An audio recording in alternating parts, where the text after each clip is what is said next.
فضله وبيان جمل من أدعيته. وعن علي رضي الله عنه أن مكاتبا جاءه فقال: إني عجزت عن كتابتي فأعني. قال: ألا أعلمك كلمات علمنيهن رسول الله صلى الله عليه وسلم: لو كان عليك مثل جبل دينا أداه الله عنك، قل اللهم اكفني بحلالك عن حرامك واغنني بفضلك عمن سواك. رواه الترمذي وقال حديث حسن. بسم الله الرحمن الرحيم، والصلاة والسلام على نبينا محمد وعلى آله وأصحابه وسلم تسليما كثيرا. سبحانك لا علم لنا إلا ما علمتنا إنك أنت العليم الحكيم.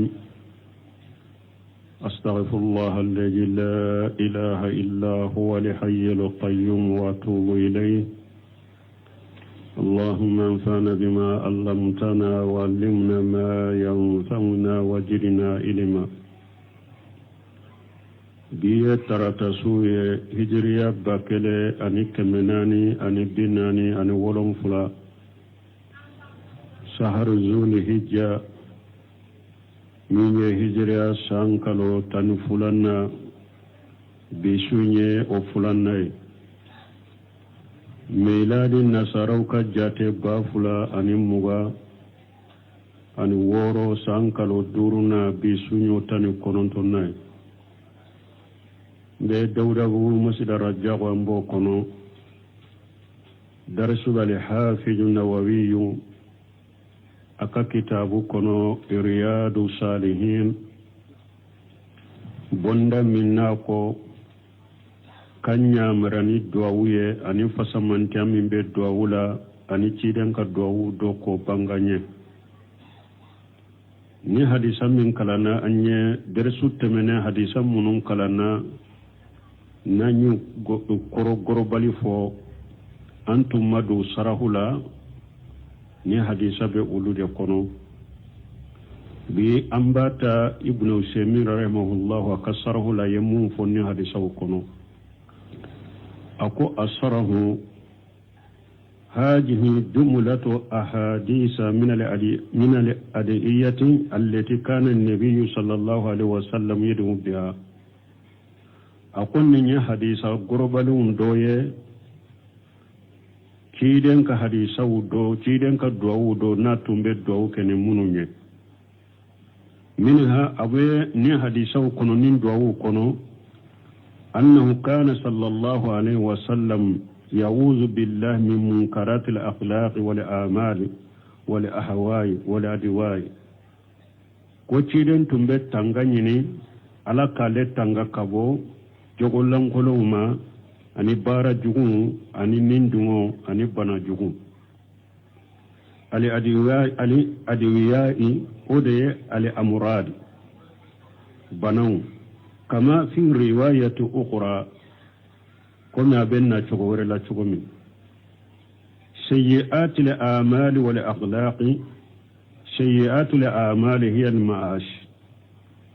na ko bara jugu yemunya ala soso wa sayyi'atul akhlaqi na ko jogo jugu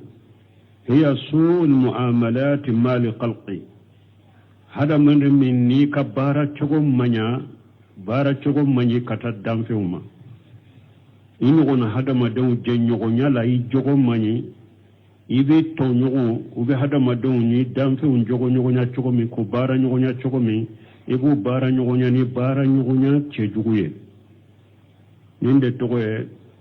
ko jogo jugu wal ahawai ninduwe munye al insanu lahu ahawau hada madon fulen ninduwe be hada madonna faminan nas man yakunu hawahu taba lima jaa bihi rasulullah sallallahu alaihi wasallam mugon ninduwe be ke chiden ni minna nakatugo ko mogo do be wuluka nindungo beke ciden ka batoli de ciden ni min nana katuga ko de kadi wuluye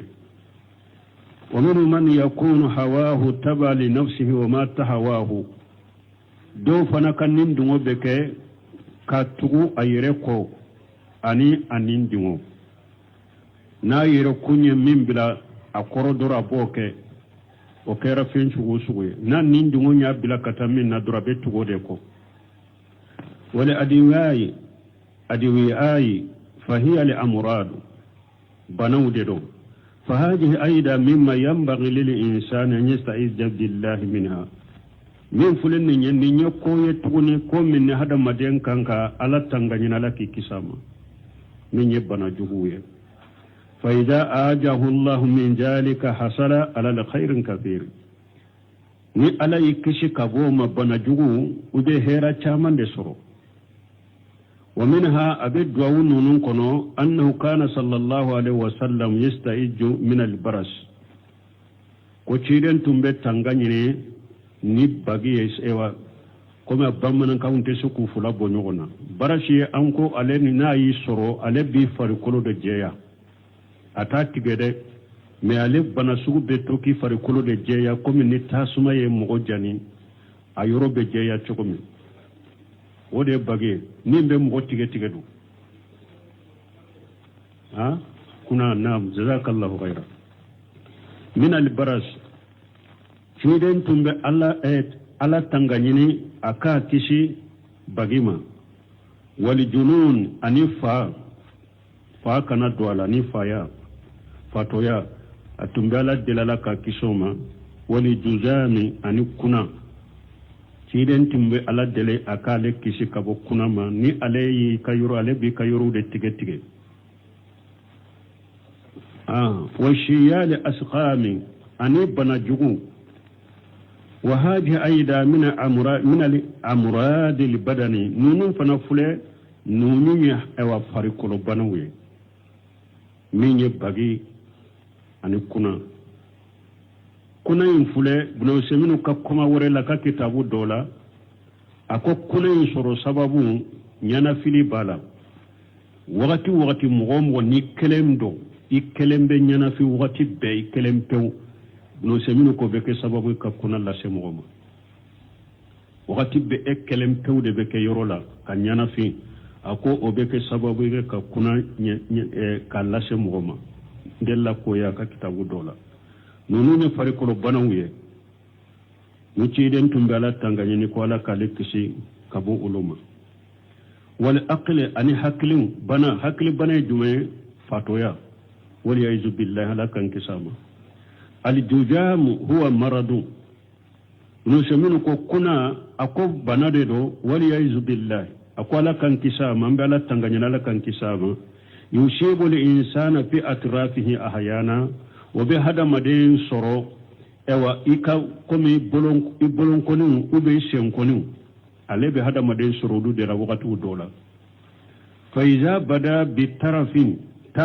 تأكل حتى يغدي على بدن كله نا يكا سوفي من سرو أبسو كو أدوكتا فوكتي إفري كولو بيبا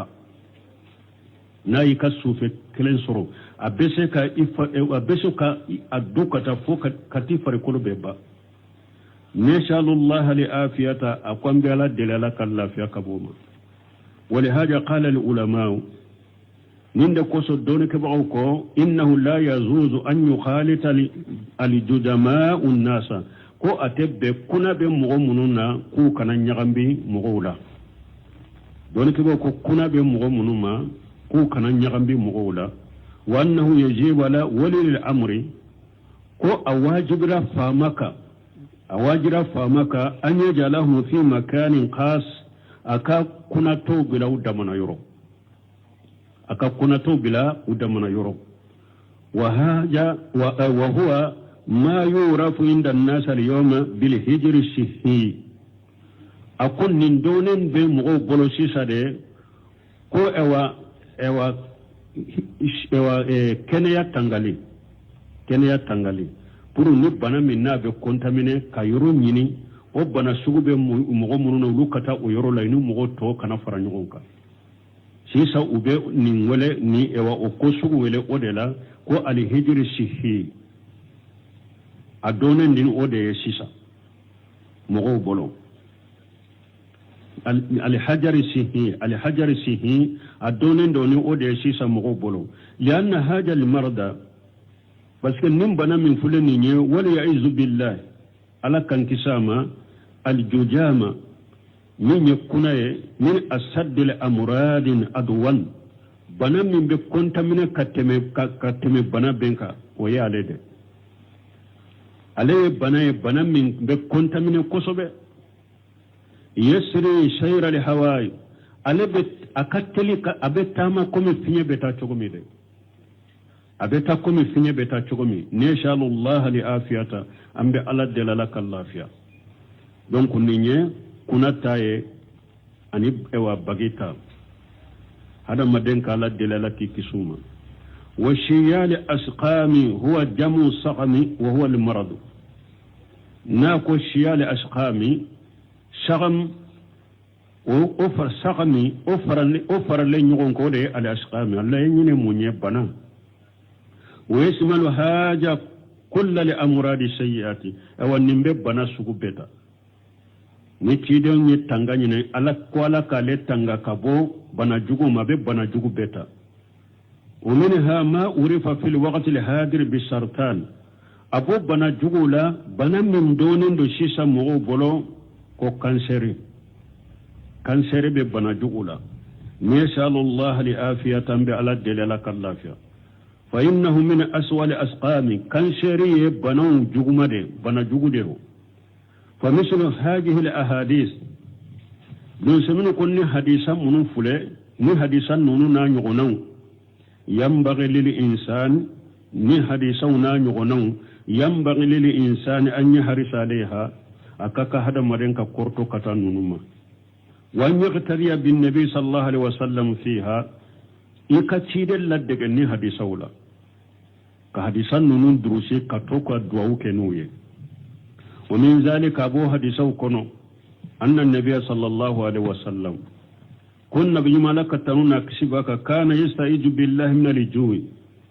harisa munun temina bu kono tiden tumbala tanganyini kwala kale kisi kungoma wa yaqulu tiden ba fo innahu bisa daji'un ako kungoye ewa da nyogon jugude wa yastaizu min alqiyanati tiden tumbe tanganyini ke kwala kale tanga kabo jamfama fa innaha bisatil bitanatu jamfanye je nyogon jugude fa yambaghi lil insan akaka hada madenye an yuqayyida hadhihi al ahadisa ikanni hadisan ika usri mana yiku sebe min hadha al kitab fi sahaifan yaqtasu biha ikanni hadisa kaka ikanni hadisa sebe ku bonnin kitabu kono ku sebe idamana papela ikadamana papemi ni akerekele ndo yiye akaka ikanni hadisa sebe kabonin kitabu la ku bila iyere kadamana papier dola wa yahfajuha shay'an fa shay'a iku tanga iku durusi doni puri katoka duau kenuye wallahu limuwaffiq وعن عمران بن الحسين رضي الله عنهما أن النبي صلى الله عليه وسلم علمه أباه حسينا كلمتين يدعو بهما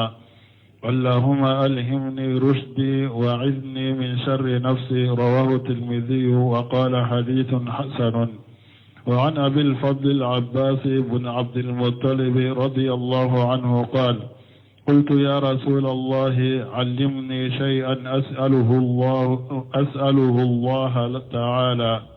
قال سل الله العافية فمكثت أياما ثم جئت فقلت يا رسول الله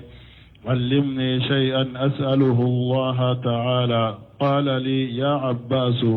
يا عم رسول الله صلى الله عليه وسلم سل الله العافية في الدنيا والآخرة رواه الترمذي وقال حديث حسن صحيح وعن شهر بن حوشب قال قلت لأم سلمة رضي الله عنها يا أم المؤمنين ما كان أكثر دعاء رسول الله صلى الله عليه وسلم إذا كان عندك؟ قالت كان أكثر دعائه يا مقلب القلوب ثبت قلبي على دينك. رواه الترمذي وقال حديث حسن. وعن أبي الدرداء رضي الله عنه قال قال رسول الله صلى الله عليه وسلم كان من دعاء داود عليه صلاة الله صلى الله عليه وسلم اللهم إني أسألك حبك وحب من يحبك والعمل الذي يبلغني حبك. اللهم اجعل حبك أحب إلي من نفسي وأهلي ومن الماء البارد. رواه الترمذي وقال حديث حسن. وعن أنس رضي الله عنه قال قال رسول الله صلى الله عليه وسلم ألظوا بيا ذا الجلال والإكرام. رواه الترمذي ورواه النسائي من رواية ربيعة بن عامر الصحابي. قال حاكم حديث حسن صحيح الإسناد. ألظوا بكسر اللام وتشديد الضاء المعجمة معناه ألزموا هذه الدعوة وأكثروا منها. وعن أبي أمامة رضي الله عنه قال دعا رسول الله صلى الله عليه وسلم بدعاء كثير لم نحفظ منه شيئا. قلنا يا رسول الله دعوت بدعاء كثير لم نحفظ منه شيئا. فقال ألا أدلكم على ما يجمع ذلك كله؟ تقول اللهم إني أسألك من خير ما سألك منه نبيك محمد صلى الله عليه وسلم وأعوذ بك من شر ما استعاذك منه نبيك محمد صلى الله عليه وسلم وأنت المستعان وعليك البلاغ ولا حول ولا قوة إلا بالله. رواه الترمذي وقال حديث حسن. وعن ابن مسعود رضي الله عنه قال كان من دعاء رسول الله صلى الله عليه وسلم اللهم إني أسألك موجبات رحمتك وعزائم مغفرتك وسلامة من كل إثم والغنيمة من كل بر والفوز بالجنة والنجاة من النار. رواه الحاكم أبو عبد الله وقال حديث حسن على شرط مسلم. حديث صحيح على شرط مسلم. وأن عمران بن حسين رضي الله عنهما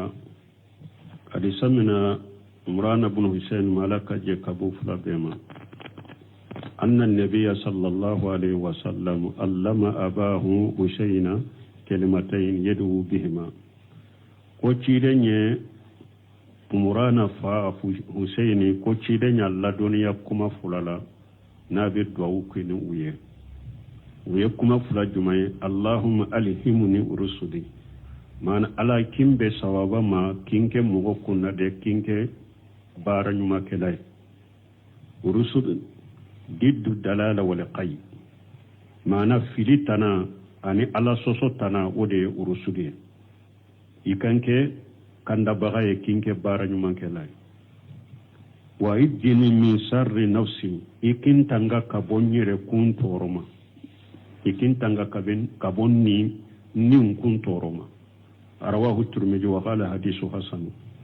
الشيخ الباني تخرج لا كوني حديث الله فلان حديث سند الله فلان مي حديث سهلن نانا اين مين فو حديث سهلن نانا نونلا تيدن تمبا فو فإن خير الحديث إن الحمد لله نحمده ونستعينه ونستغفره ونعوذ بالله من شرور أنفسنا. دونك نيغونا سبتلا حديث سهل نباسي تعالى دعوينا سنوني حديث يري سند الله فلان. وأن بالفضل الأباس ابن عبد المنطلب رضي الله عنه كارثة من الفضل فاما أباس ابن عبد المنطلب ولا كجي كباما قلت يا رسول الله علمني شيئا أشاله الله تعالى أقول شيء لا دنيا فين دولا نيمبي على دليني أوي. قال سال الله لعافيته شيء كو أباسما أبنانك أقول أو على دليل لا فيلا على الدليل أكيد فيها فمكثت أياما أباس كو عليه تلي دمدو كنينكا أبنين دواولا ثم جيت كو كفي عليه نانا تيدما فقلت يا رسول الله أكو عليكو تيدما أكو لك تيدي علمني شيئا أشاله الله تعالى أكو تيدي لا الدنيا فنام دي على الدليل مني قال لكو تيدم قالما يا أباس يا أما رسولي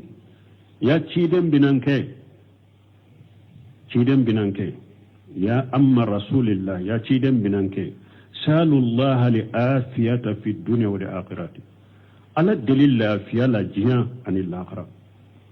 رواه الترمذي حديثين وقال حديث حسن صحيح أكو حديثين كان سهلين دون حديث سهلين دون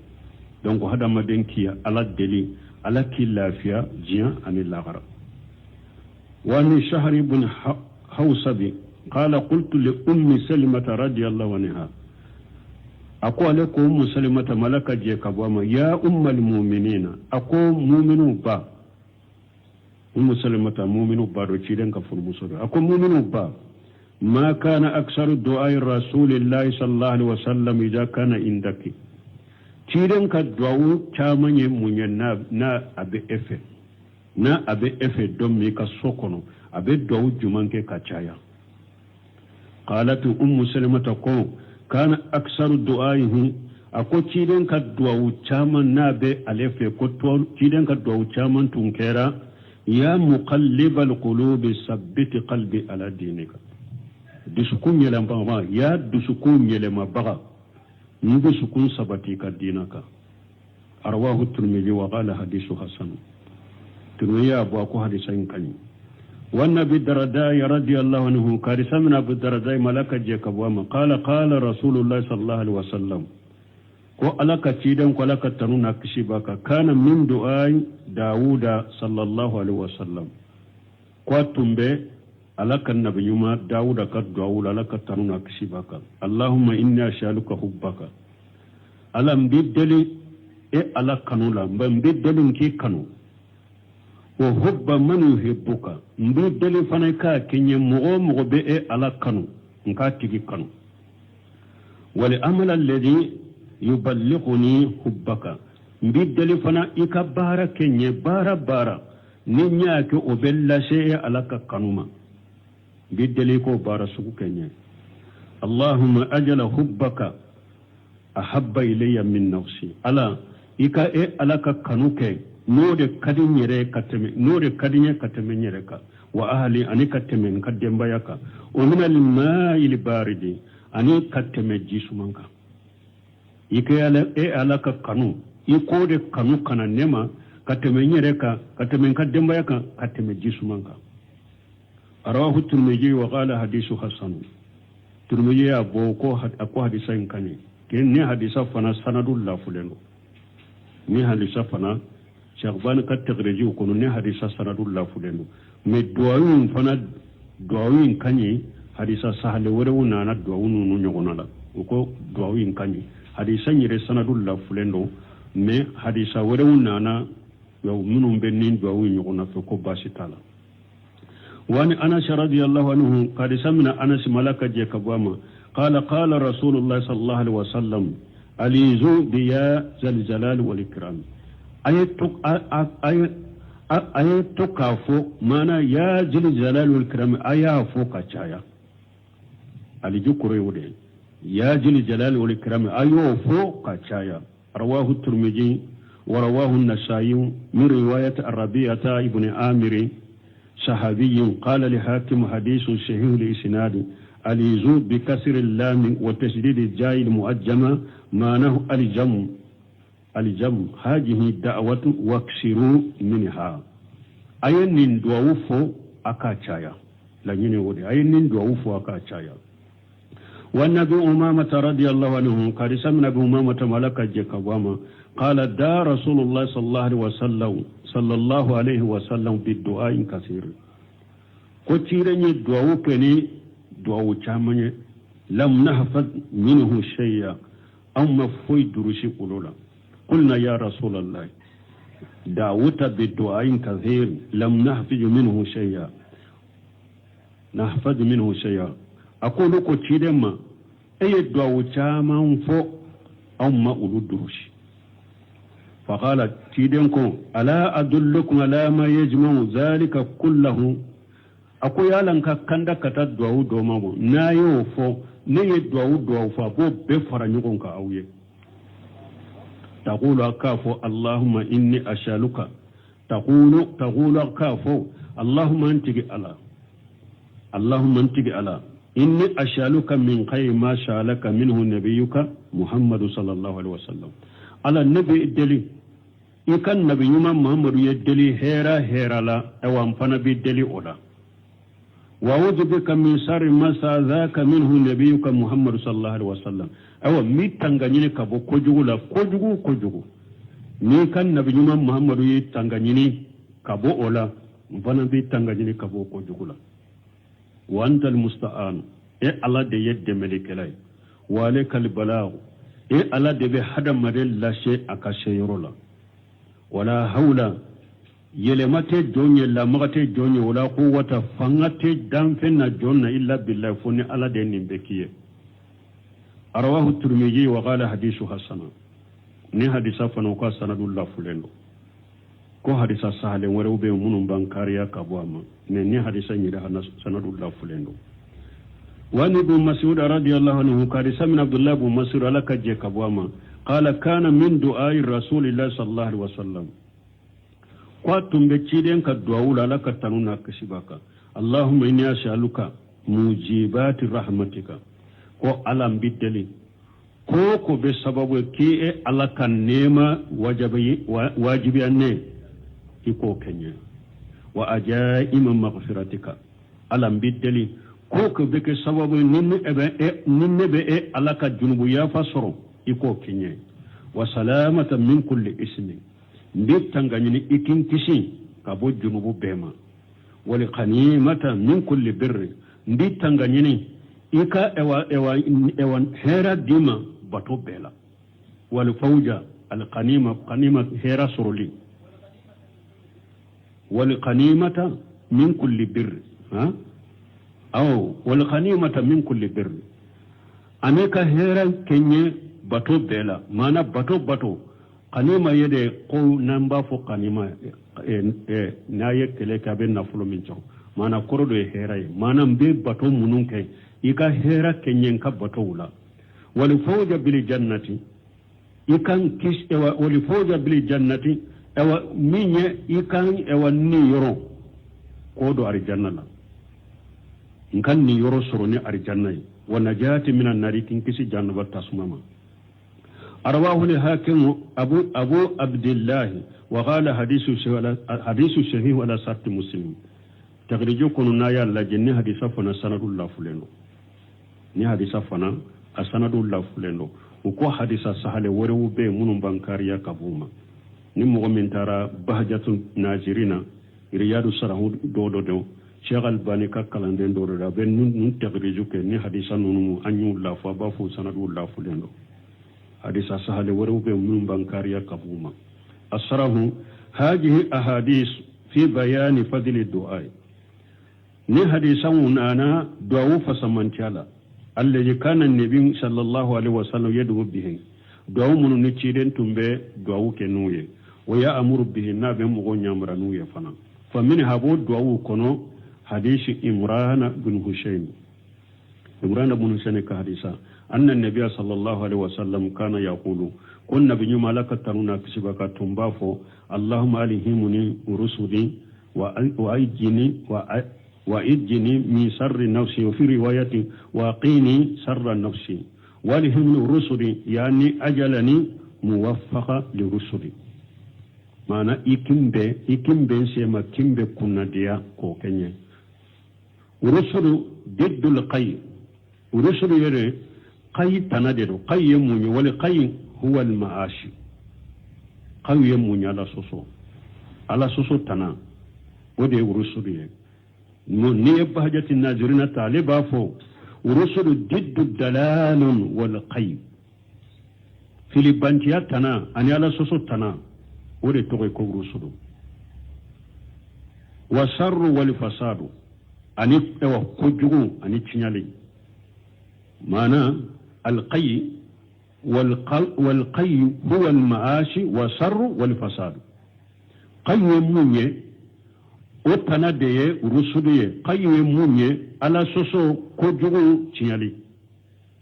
والإنسان هذا مدى إذا وفق إلى الرسل فإنه موفق ni alay hadama dembe ika kandama kike bara nyuma kelay alay beshema wa haja huwa qayyatul mu'minina alladhina qala Allah anhum awa mu'minu fana kanyine penye mu'minu ya danye ninde alay mu'minu munun kofo walakin Allah wa mu'minu ala ko chogodi walakin Allah habbaba ilaykum al-imana alakum mu'minuma walakin Allah habbaba ilaykum al-iman ne ala liman yade kanu katawuma wajayannahu fi qulubikum ayal liman yade mashir aw dusukun kono wa karaha ilaykum al-kufra wal fusuqa wal isyana min kafira ay kafira kuliya kataw dusukunna ani fashiriya ani ala soso ulaika humur rashidun donc mu'minun kera nin chola nunun de kunna duye nunun de kandam hoye فهذا هو ورسل يلinde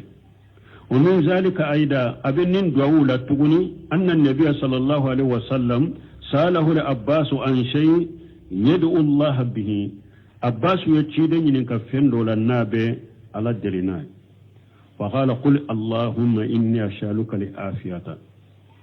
كيدن كو أباس ما فو إكالا الدليل لآفية ثم جاءه بعد أيامي o kofe tile damado kofe abbasu nana cide ma fasalahu ay salan nabiyya sallallahu alaihi wasallam ay ciden hinenka alaka tanuna kisibaka fa qala qul ciden ko ma afu allahumma inna as'aluka li afiyata fi dunya wal akhirati ala nabi dali la fiya la jani la qara wal afiyatu hiya salamatu min kulli shar la fiya munye ka kisi kabo ko jugubema ka kisi ka bo fenjugu bema o de togoye ko ali afiya wa idha wafaqaka Allahu laha ni alaye mugommi hada madembe min be ishema ko kiye wa afaka min kulli sharr alaye kisi ka bo fenjugu bema min sharri abudani ayi kisi ifaru kono toroma wal qulubi ayi kisi idusukun ka juguma na torama wala ahwai ayi kisi innindu toroma وخيرها أن أوتنا فأنت في غير يو كرم من ينين كرم يبي هير الله ومن ذلك أبو الدعاء كن أيضا أن النبي صلى الله عليه وسلم كنا بنيما لك التنون كسباك يكسر حاجة الدعاء كيدنتم منين دعاء وشايا اللهم يا مقلب القلوب ثبت قلبي على طاعتك وغير مر بنا أنه صلى الله عليه وسلم ako attemenanna anya foka teme ko alaka cira laka taruna kisibaka kana yedu biddu'a akhara muqariba lahu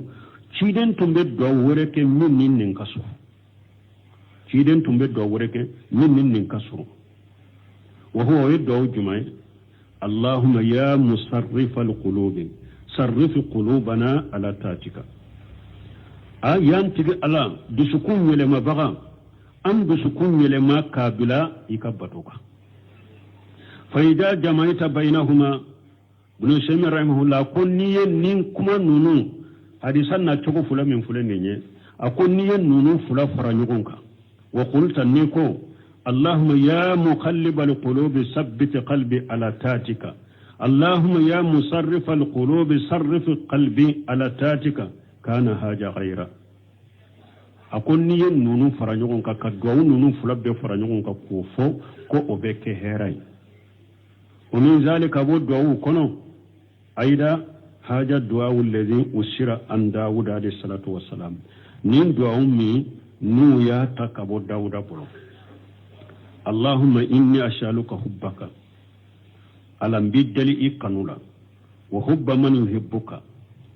أنك مغوكا مغوبكا ولأمل الذي يقربني إلى حبك أنك بارك بارا بارا نابين جريء على كنوما هذا أيضا من الأدعية المهمة نسمين كو أكون نين دعو فنايد دعو حملين يقصبه مهم دعو أحملين يقصبه كني إذا أحبك الله ني ألا يأكنو وأحببت من أحبه الله إذا أحبك الله ني ألا يأكنو وأحببت من أحبه الله ألا يمكنو أيوكنو كنت من أوليائه إذا ألك بسنغون دلا ألك ولجون ألك بسنغون ألك ولجون بك ولودلا وكذلك وشكو كلنا إذا أحببت الأمل الذي يحبه الله عز وجل ني باركنو بارا مني ألا باكنو ولا من كبوة كرتالنو فهذا أيضا من دعائي بلو سمين كن نفنا الدعوية تغني الذي ينبغي للإنسان أن يلجمه دائما ناكك هذا مدينك توقع من فوقات بيه نيدعوني هذا مدينك أنك دعو من فوقات بيه فإن حب الله عز وجل هو القاية على قانون أدي دانيو فين بي داني على قانون دي كما قال تعالى أبيكم إن على كلام من قرطة لندو قل إن كنتم تحبون الله فاتبعوني يحببكم الله ويغفر لكم ذنوبكم أفوي محمد نو بني على في وكتو محمد كو وكتو إكو نو تغرى إكو ni ala de be ulu kanu mo ka junubu sutura ya ku ya fa uye mo ka junubu sutura uye ko ka junubu ya fa uye hada maden kan yini fenye ala ki kanu de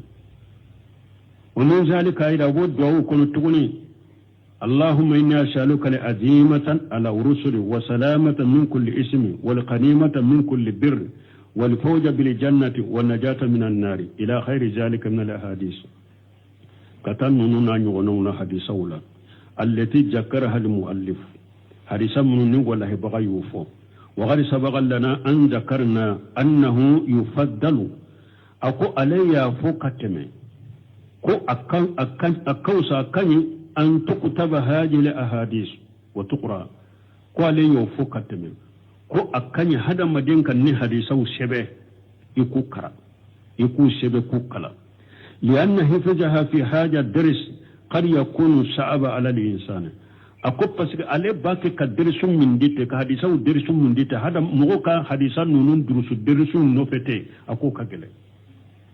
أكو كحديثا نون دروس درس لاتي أكو كجله لكن أكون إذا أخذها وحفظها شيئا فشيئا نية حديثا نون منا كو سبب كو بو كتابون كنو كو دروس دوني حان عليه والدروس اللي بين نغيائك والله الموفق بوندا ورب السلام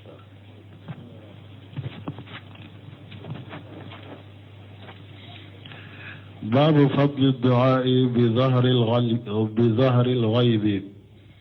قال الله تعالى والذين جاءوا من بعدهم يقولون ربنا اغفر لنا ولإخواننا الذين سبقونا بالإيمان وقال تعالى واستغفر لذنبك وللمؤمنين والمؤمنات وقال تعالى إخبارا عن إبراهيم صلى الله عليه وسلم ربنا اغفر لي ولوالدي وللمؤمنين يوم يقوم الحساب باب فضل الدعاء بجهر الغيب نيبوندا مني فسمانتيام من بيت دعولا كدعو كي بالما أتي يرومي ibalima kofe ate yoromi e ka duawu kai fasamantam min bola ni bonda bena kuma odeka qala allah ta'ala muallifu ya kaddallati aya 7 ako ala qala min qurta lendo aya 7 be aya 8 wallazina ja'u min ba'dihim alakum mu'minun nana shebo kofe مهاجرون لأنصار يقولون ربنا اغفر لنا وأبلو بافوان تجي على أنك جنوبي ستراني كايا فاني ولإخواننا أن أنبلما منو الذين سبقونا بالإيمان أنبلما منو أنكو لمن يلا نو يلي من يكي أوني muhajirun ansarun ikaya fa uluma wa qala ta'ala lakum alamin kurtalen wastaghfir li jambika walil mu'minina wal mu'minat alako cidema ala deli ala kaya fa mai ka junubula ika ala deli akaya fa mu'minu cemawma ani mu'minu musuma aku ka jumbu ya fuye donc nunu ye delilay aya fulo munun nana shebo kofe ulu ye do ke shebo kofe ni nye ka do ke mo ya kofe ni nyo fasa man tayranna aya fulana ala ko ciren ka do ke ayere ya ala ka junubu sutura ka yafa aka do ke mumunu chema ni muminu ewa musoma uye bo muminu chema munu na musoma mun fule ni ciren be do ke muminu chema na musoma be do te ni fane ka do ke mo ya kofe na te وقال تعالى قال من قرة إخبار أن إبراهيم صلى الله عليه وسلم نا ينكبر يكب إبراهيم ملكة تنونك شبكة ربنا أغفر لي ولوالدي إبراهيم كنت ألام نيكا جنوب سترا نيكا يافاني أنم بانج بغفلا وللمؤمنين أن المؤمنون نيفنا إبراهيم أفلك دوك مؤمنون نيني الدعاء عن جهر الغيب أي دوك مؤمن يغوتي ويوم يقوم الحساب أن الدم من نكروس لبجو يمكن كجنبو يافاني ويوم يقوم الحساب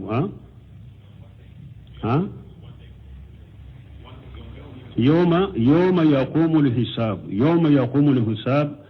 دم من نكروس لبجو يكا يافاما أسره كم نواتي من باقي واتي الله أسره قال المؤلف والحافظ النووي رحمه الله أيوة إن شاء الله وقتي قصوان بجوية إن شاء الله سبحانك اللهم ربنا وبحمدك أشهد أن لا إله إلا أنت أستغفرك وأتوب إليك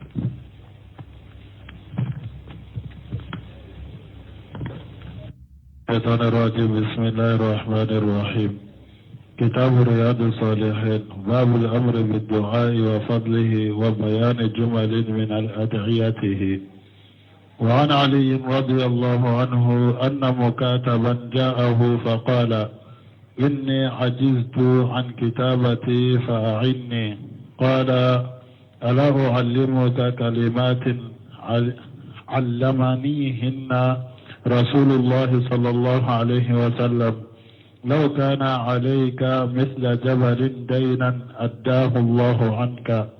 قل اللهم اكفني بحلالك عن حرامك واغنني بفضلك عمن سواك رواه الترمذي وقال حديث حسن بسم الله الرحمن الرحيم